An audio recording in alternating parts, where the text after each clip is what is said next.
Well, as Michael already said, it's a wonderful time to be in California. I really do feel like we are beginning to lead the nation in the direction of what Michael Fullen would call the right drivers.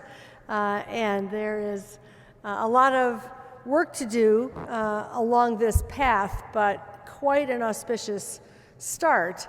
I'm going to talk a little about the assessment portion of the accountability system, and Dave Conley is going to follow after and continue that conversation.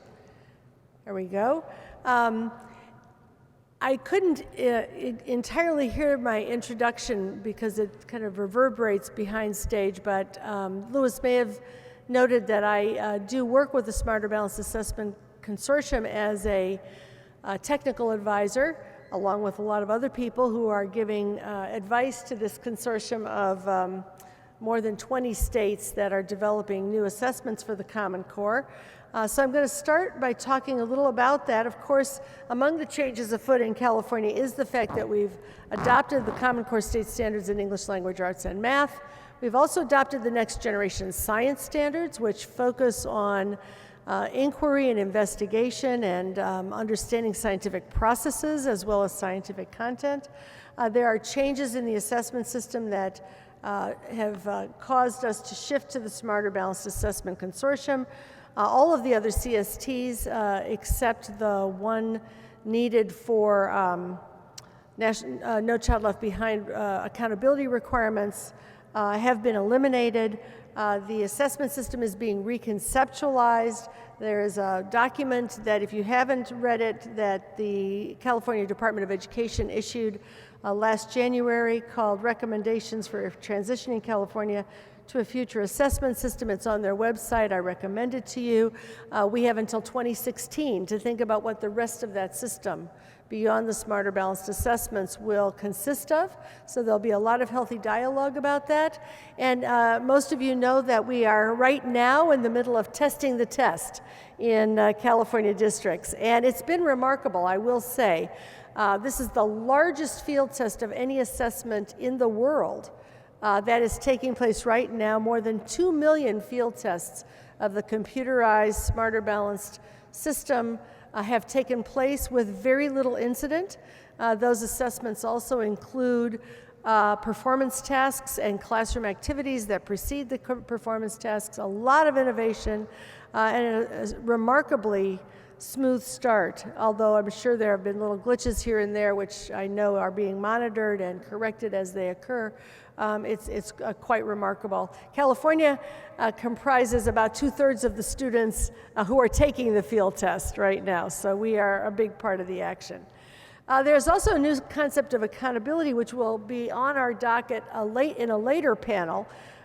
Changes in the API to put less emphasis on standardized tests, more emphasis on graduation, college and career readiness, healthy school functioning, the things that parents and teachers and students want from schools that go beyond but include testing, a commitment to multiple measures, a framework for investing in improvement, not punishment, developing stronger professional competence, capacity, and accountability, and a commitment to resource equity and accountability. We're actually the state is holding itself accountable for providing the resources in a way that is associated with student needs, and is asking local districts to hold themselves accountable for how they spend those resources.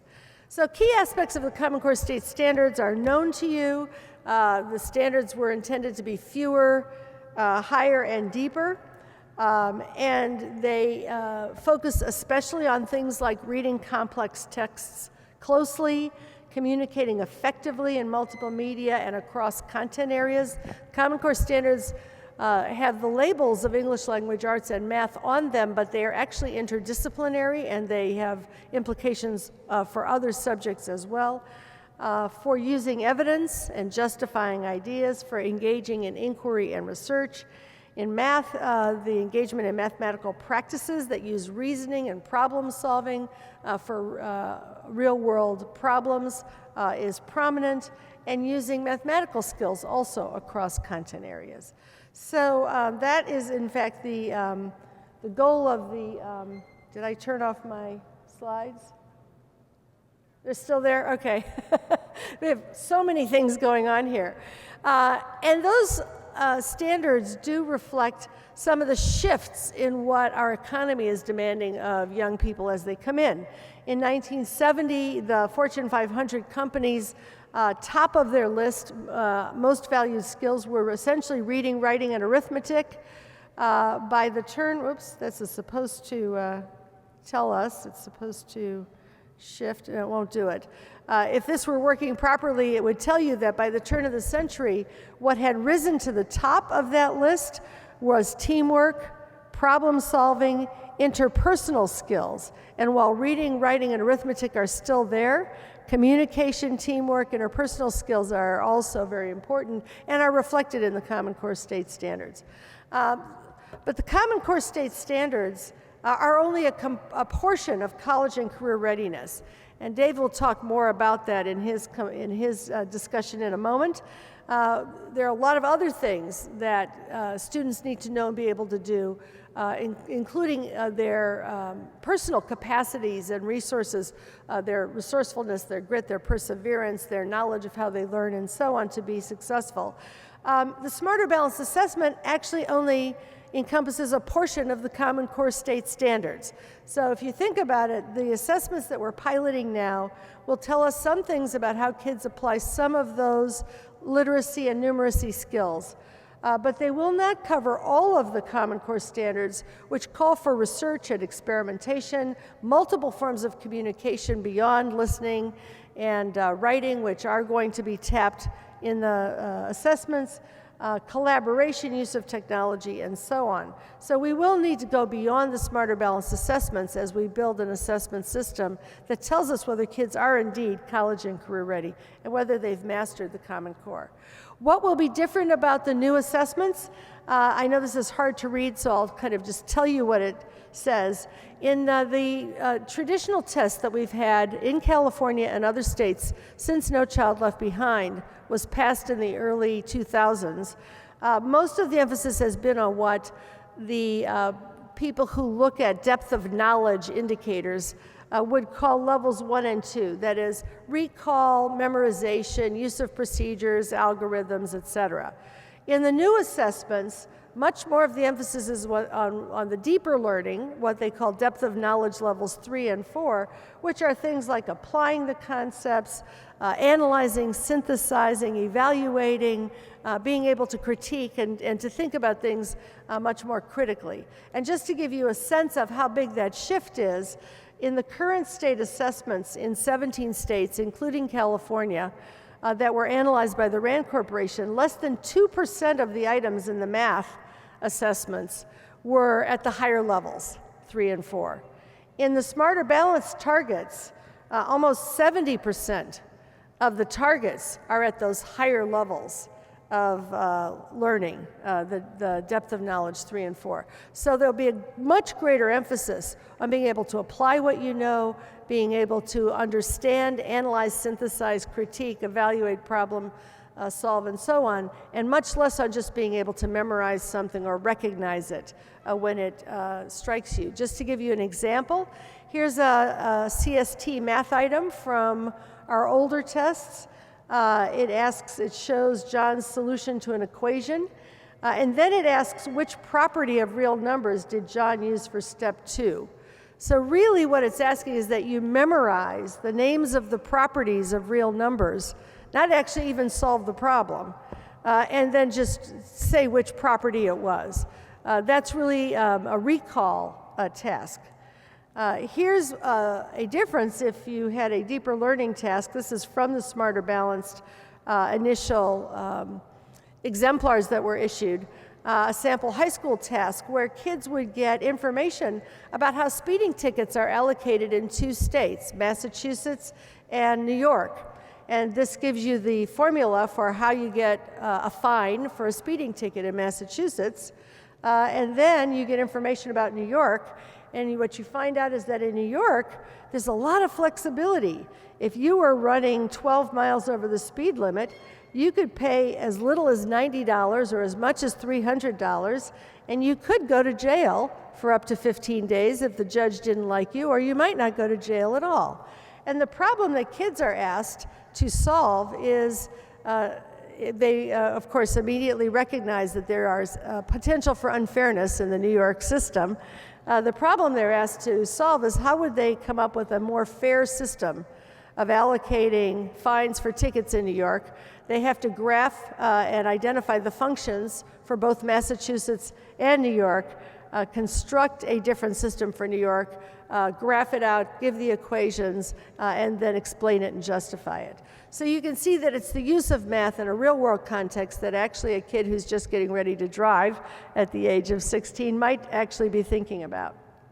In an old ELA test, the California CST ELI item, this is an example of one which in relation to a passage asks which of the following statements from the passage supports the author's conclusion that carrier pigeons sometimes had a dangerous job.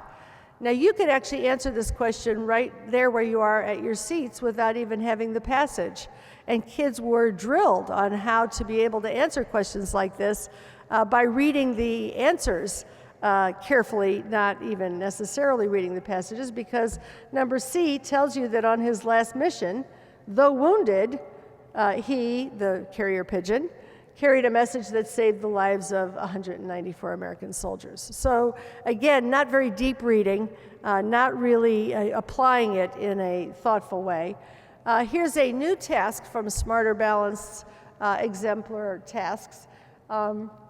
It puts the student in the role of being the chief of staff for a U.S. Congresswoman who finds out that there is now a proposal for a power plant, a nuclear power plant in the state to be announced in the morning. The Congresswoman doesn't know anything about nuclear power. She says to you as her aide, go do some research on the pros and cons of nuclear power and summarize what you've learned and tell me what the credibility of your sources is. And kids get a set of questions about what they have to go Google. There's a little simulated Google search. They get into multiple websites. They do research on the pros and cons of nuclear power. They take notes on that. They're asked to summarize those and evaluate the credibility of the sources, whether there's any bias potentially in any of the sources. They bring that back to the Congresswoman who says, well, that's well and good, but I don't have any time to read your research. I have to give a speech in a few hours. Write me a memo about what I should say. Am I for it or am I against it, and why?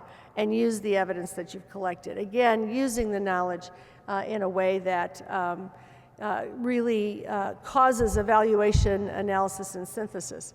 So we've been piloting Smarter Balanced, and I got, somebody sent me some of the comments of fourth graders on Smarter Balanced after they had taken the test, which I love.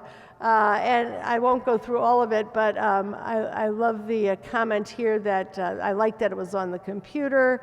There were multiple choice questions on both tests. What did you think about it? It was long but fun. Summarizing the fourth graders' comments about what was better and what was worse about this test versus the ones they'd taken in the past. Lots of comments about it was more interesting. You could highlight things because there are highlighters and drop down and a variety of techniques.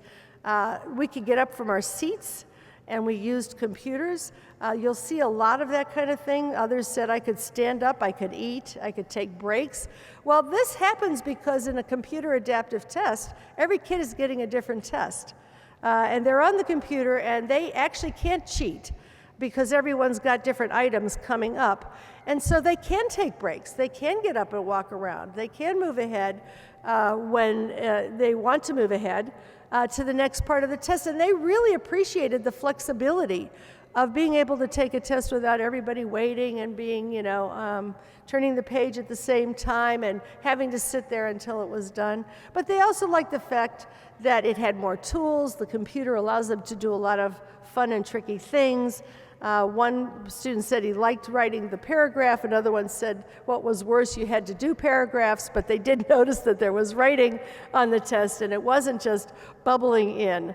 And the three words that they would use to describe it, brought up in many cases the word fun: easy, fun, flexible, awesome, great, different, better, just right, new, fun, important, educational, I liked it, fun, tiring, good. Those were the kind of adjectives that accompanied the evaluations of the fourth graders. So I think that's important, what kids are experiencing when they take the assessment. Hopefully used in the right way, kids will see this and teachers will be able to use the information in a way that is supportive of their learning. Back to the point that there's going to be more that we have to do beyond the Smarter Balanced assessments.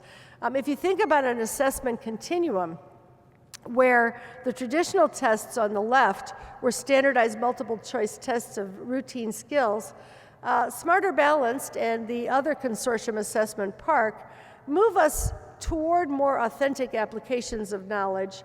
They are still standardized tests. They do have multiple choice and open-ended items and some short 1 to 2 day performance tasks of some applied skills, and I showed you some of those. But there are also states that are moving forward with performance tasks that are more like what you see in other countries, where kids are asked to actually design and conduct a scientific investigation, to complete a research paper like what they would have to do in college, to apply things in even more thoughtful and intense ways. And so part of the question we will have to face is, what else are we going to do on the assessment continuum in California to ensure that our kids are really ready for college and careers, for the kind of learning to learn that they will need to be able to do. At the end of the day, we'll need some new systems of assessment. Dave Connolly is going to talk more about that in just a few moments, that include some locally administered performance tasks like the ones I described, that connect directly to curriculum and instruction, that involve teachers in design and review and scoring and keep track of learning in ways that students can learn. And California is part of the Innovation Lab Network, 10 states that are working with the chief state school officers, with the support of the center that I work with at Stanford and Dave Connolly's center at the University of Oregon, to be able to access the kinds of tasks that you do find in other countries' assessment systems that tackle research and analysis and experimentation and speaking and listening, as well as reading and writing, uses of technology, collaboration, and so on. These tasks will look something like what this task looks like in England, where kids need to work together to plan a software solution for a production company that promotes bands, and actually test their software solution and evaluate it and improve it and present it. Or in Singapore, where they have to do a practical science-based assessment where they design and conduct experiments. And it will allow us to be able to give students real information that's useful to them in developing a profile of what they've accomplished, and in helping employers and colleges understand more about what student learning is and what students' abilities are, and will help schools focus on the whole child and not just the part that sits down and takes a test on a given day. And I will stop there. Thank you very much.